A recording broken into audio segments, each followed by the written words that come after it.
I'm here with Stanton Friedman, nuclear physicist and UFO researcher.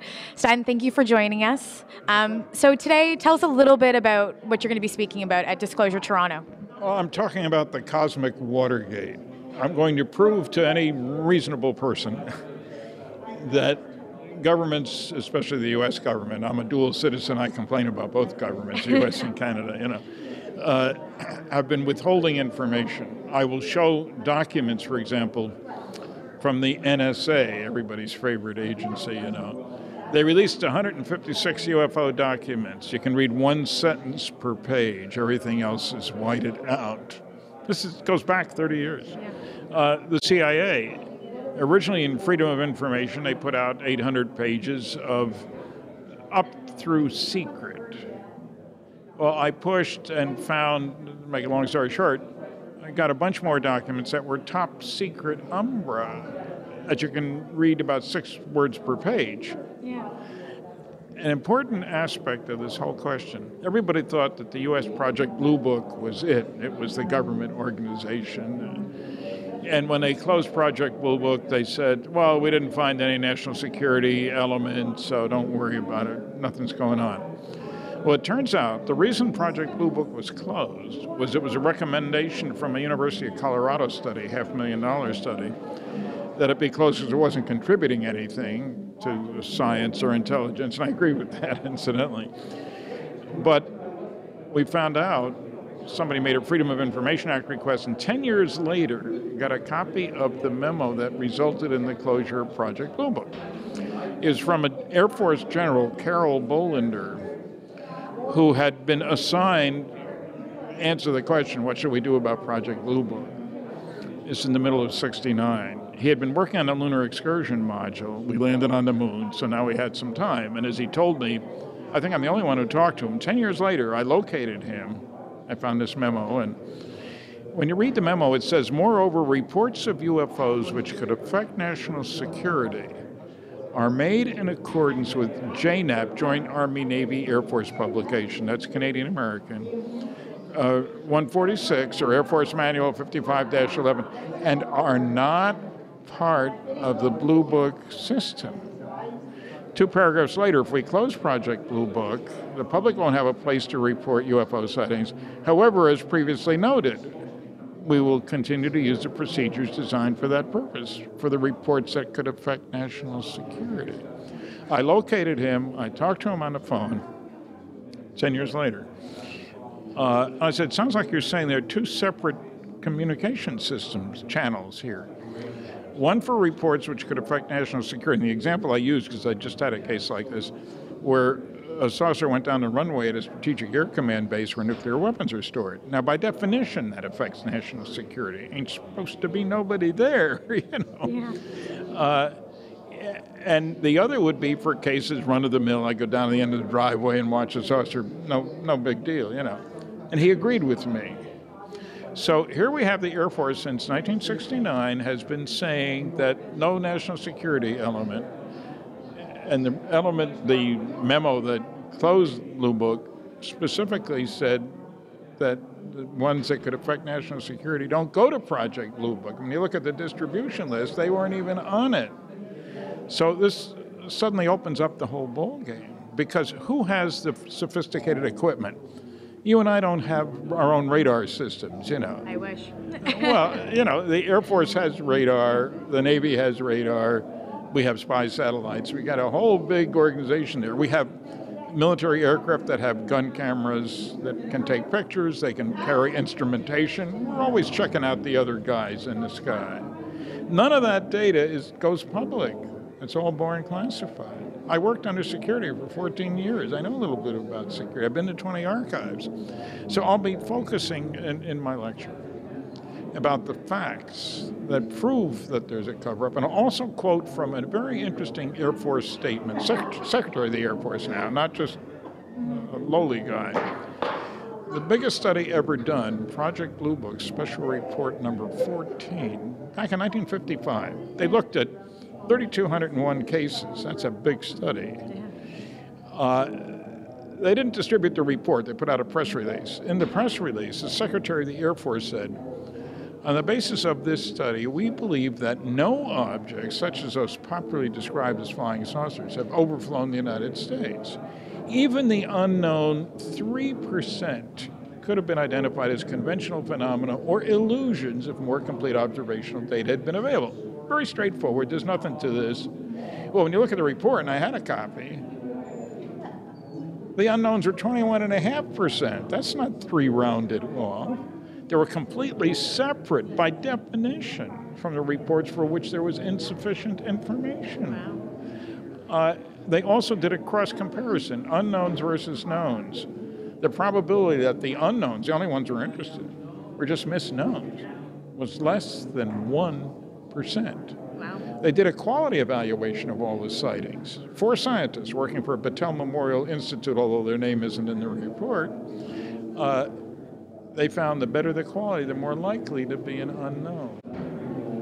And yet we have people like my University of Chicago classmate, Carl Sagan, saying that there are interesting sightings that aren't reliable sightings that aren't interesting, but no interesting and reliable sightings. It sounds good, except that he gives no reference. The fact is it's just the opposite. The more reliable the sighting, the more likely to be interesting, if you will. So what do you think is going to happen in the next 5 to 10 years with disclosure? Is it going to pick up more? Is the government maybe going to not speak about it and try to hush these communities with UFO culture? Where do you think it's going to go? Well, I'm hoping that, to quote a German physicist, Max Planck, he said, new ideas come to be accepted, not because their opponents come to believe in them, but because their opponents die and a new generation grows up that's accustomed to them. And what we need is a Woodward Bernstein, like with the political Watergate, to blow the lid off the Cosmic Watergate. But it takes courage, and it takes an editor that's willing to spend the money and all that. With the data I have, any Woodward could blow the lid off the whole thing quickly. And, it was kind of like there was a huge shock back in the 70s that said over 300 journalists were working for the CIA, unknown to people. That's a lot. That's a lot of people. That's a lot of people. Yeah, on the inside. Exactly, Spying on our people and their people, That came as a great shock. Well, we're getting to the point now, things have changed a lot in my lifespan. One of the big things now is Kepler.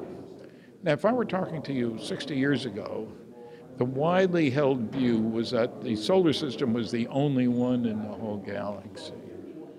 And we're the only planet with life on it, so we're it. Yeah. We're the big shots. Now, every young person I talk to says, well, surely we can't be the only one. Partly because of Kepler, this wonderful satellite. It's looking at a piece of the sky the size of your hand at arm's length. It keeps finding planets. It looks like there's at least one planet per star. So in our galaxy, Dr. Frank Drake with the SETI program. SETI stands for Silly Effort to Investigate. That's not what they say it stands for. Yeah, exactly. But Frank said a few years ago there might be as many as 8,000 places that could be sending us radio signals. I don't know why they would, and he hasn't said why either. But now the idea is that in our galaxy alone, at least 1 billion, some say 10 billion planets, just in our galaxy, and there's a few 100 billion galaxies out there. Mm-hmm. And suddenly, when we look at Kepler's findings, everywhere you look there's a planet, it's clear that our arrogance is going to decrease a bit. Hopefully.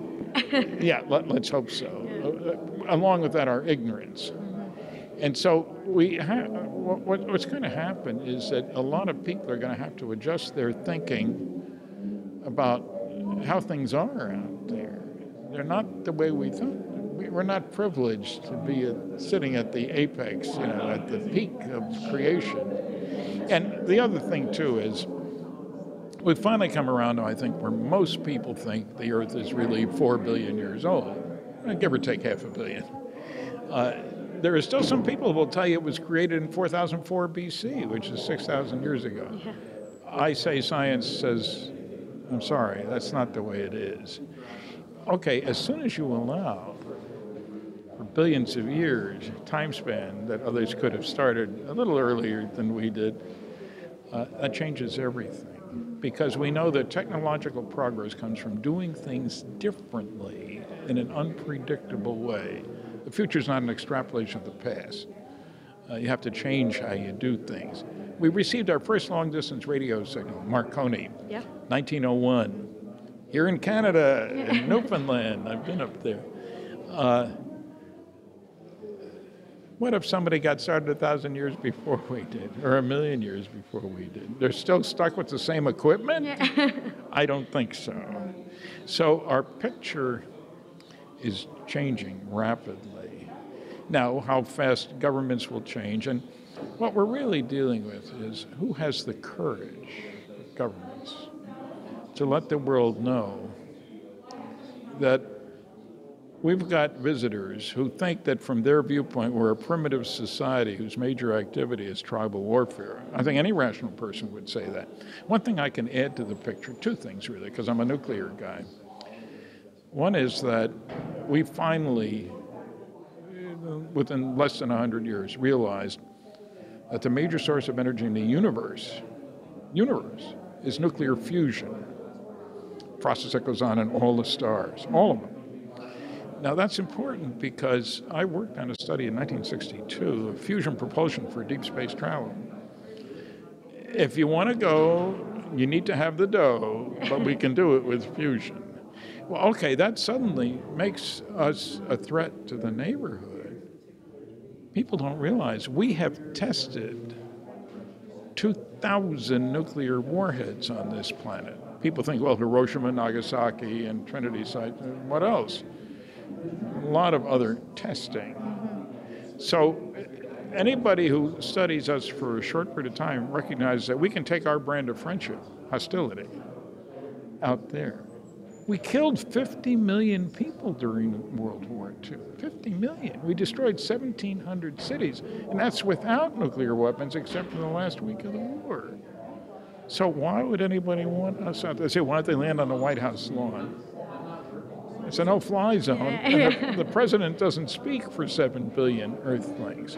So there needs to be an entire relooking at this question of nationalism, for example. Now, no government wants its citizens to owe their allegiance to the planet. What governments would you say would be the first ones to come forward and say, we agree with disclosure? Well, the South American ones, for example, Peru, Brazil, Chile, they all have official efforts involving people like MUFON and the military. There are countries in Europe that are like that too. The United States will be slow, and Canada with it. We have joint programs after all. And the thing is, we have to decide, how do we break the news? I was shocked several years ago when the Pope said, well, there's no reason why our brethren in outer space couldn't have been created by God just as he created us. And my first thought was, who's he been talking to? So I think we're going through a major change in attitude. Well, for young people, it's not such a big deal. Well, of course there are beings out there, how we convert the nationalistic world we have. And maybe it's just because I'm my great-grandfather and I've got an 8-year-old great-grandson. But what's the world going to be like when he's growing up? When I look at all the people we've killed in wars, and look that this year we will spend $1 trillion on things military. It's a lot of money. How many kids died of starvation yesterday, and the day before, and the day before that? That's what bugs me. We've got our priorities screwed up, to say the least. So ufology is something that needs to be looked at. There have only been about a dozen PhD theses. There's room for a lot more. Of course, the nasty, noisy negativists never talk about the scientific studies. You got to do your research by proclamation. There is no data. That gets you off the hook real easy. So I will be talking about the Cosmic Watergate, and I mean it. And I've given over 700 lectures, and no eggs have been thrown, but I've only had 11 hecklers, and 2 of them were drunk. That's not that bad. Yeah, no, that's okay. I don't worry It's about not it. so bad. So if people want to follow you to learn more about what you're doing, the research, where would they follow you? Well, very easy on my website, www.stantonfriedman.com. shows my books, has how to reach me and all that sort of stuff. That's awesome. Thank you, Stanton. This is Chrissy for modernknowledge.ca.